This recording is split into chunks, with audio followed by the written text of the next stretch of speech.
৩৬ বছর পর জাতীয় ঈদগাহ ময়দানে একসাথে ঈদের নামাজ আদায় করলেন রাষ্ট্রপতি ও প্রধানমন্ত্রী। সকাল 8:30টায় শুরু হয় জামাত। অংশ নেন সর্বস্তরের মুসল্লি। বাংলাদেশের সমৃদ্ধি ও বিশ্বজুড়ে যুদ্ধবন্ধে মহান আল্লাহর দরবারে প্রার্থনা করেন মুসল্লিরা। আজিজুল হাকিম পলাশ ও নিরঞ্জেবের ক্যামেরায় রিপোর্ট করছেন মাহবুব কবির চপল।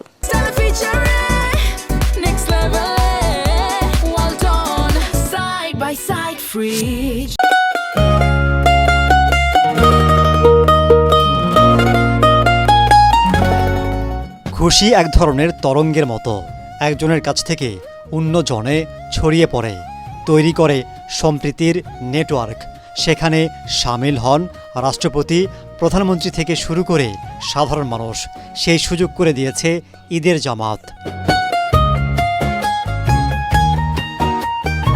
৩৬ বছর পর জাতীয় ঈদগাহে একসাথে ঈদের নামাজ আদায় করেন রাষ্ট্রপতি ও প্রধানমন্ত্রী, যা অন্যরকম আবহের সৃষ্টি করে।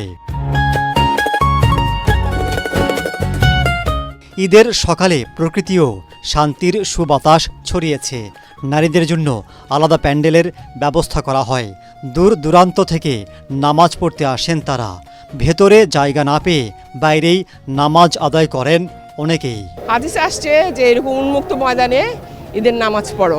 এইখানে সবার সাথে পড়ার মধ্যে যে আনন্দটা আছে, বাসায় তো আর সেই আনন্দটা নেই। ঈদের জামাত দেখতে আসেন অনেক বিদেশি। বাংলাদেশের মানুষের ধর্মীয় সম্প্রীতি দেখে অভিভূত তারা। The atmosphere here, it's beautiful, and the people also. I like it. Eid Mubarak. Eid Mubarak.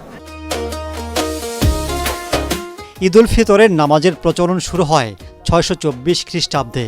হজরত মুহাম্মদ সাল্লাল্লাহু আলাইহি ওয়াসাল্লাম মদিনায় হিজরতের পর রোজা ফরজ করলে সেই থেকে ঈদের নামাজ আদায় করে আসছেন ধর্মপ্রাণ মুসল্লিরা। সকাল 8:30টায় ঈদের জামাত অনুষ্ঠিত হয়।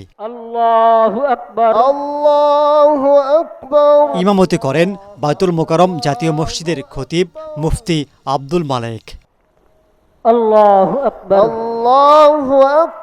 ঈদগাহে একসাথে ৩৫,০০০ মানুষের নামাজের ব্যবস্থা করা হয়। প্যান্ডেলের বাইরেও অনেক মুসল্লি অবস্থান করেন, তবে এবার মানুষের সংখ্যা তুলনামূলক কম ছিল।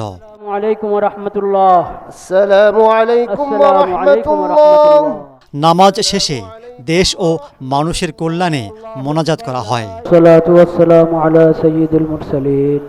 وعلى آله وصحبه أجمعين والحمد لله رب العالمين। পরে রাষ্ট্রপতি, প্রধানমন্ত্রী সাধারণ মানুষের সাথে কুশল বিনিময় করেন। শুধু ঈদের একদিন নয়, সারা বছর ভালো থাকার প্রত্যাশা মুসল্লিদের। মধ্যপ্রাচ্য সহ বিশ্বের বিভিন্ন দেশে যুদ্ধ বিগ্রহ শেষে শান্তি প্রতিষ্ঠিত হবে, এমন প্রার্থনা ছিল সবার কণ্ঠে। রাষ্ট্রপতি, প্রধানমন্ত্রী একসাথে নামাজ পড়ছে, এই জন্য দেশবাসী এবং আমরা খুব আনন্দিত। আইন শৃঙ্খলার নামে অনেক বেশি হ্যারাসমেন্ট ছিল, যেটা এই বছর পাইনি। এতদিন পর এরকম একটা আবহাওয়া পাওয়ার আসলে খুব ভাগ্যের একটা ব্যাপার। আমরা অনেক আশাবাদী, ভালো কিছু সামনে আমরা দেখব, এটাই আশা করি এবং দোয়াও করেছি। সেটাই বিশ্বের সকল মুসলমানের জন্য দোয়া করছি, দেশের মঙ্গলের জন্য দোয়া করছি। নামাজ পড়েছি, হেঁটেছি, আরো অনেক কিছুই করেছি। প্রত্যেকটি ভালো কাজের পুরস্কার দেন মহান আল্লাহ তাআলা। 1 মাস সিয়াম সাধনার পর ঈদ মুসলমানদের জন্য পুরস্কার পাবার দিন। এতে একদিকে রয়েছে গুনাহ মাফের সুযোগ, অন্যদিকে রয়েছে আত্মশুদ্ধির সংকল্প। মাহবুব কবির চপল, ATN বাংলা, জাতীয় ঈদগাহ ময়দান, ঢাকা।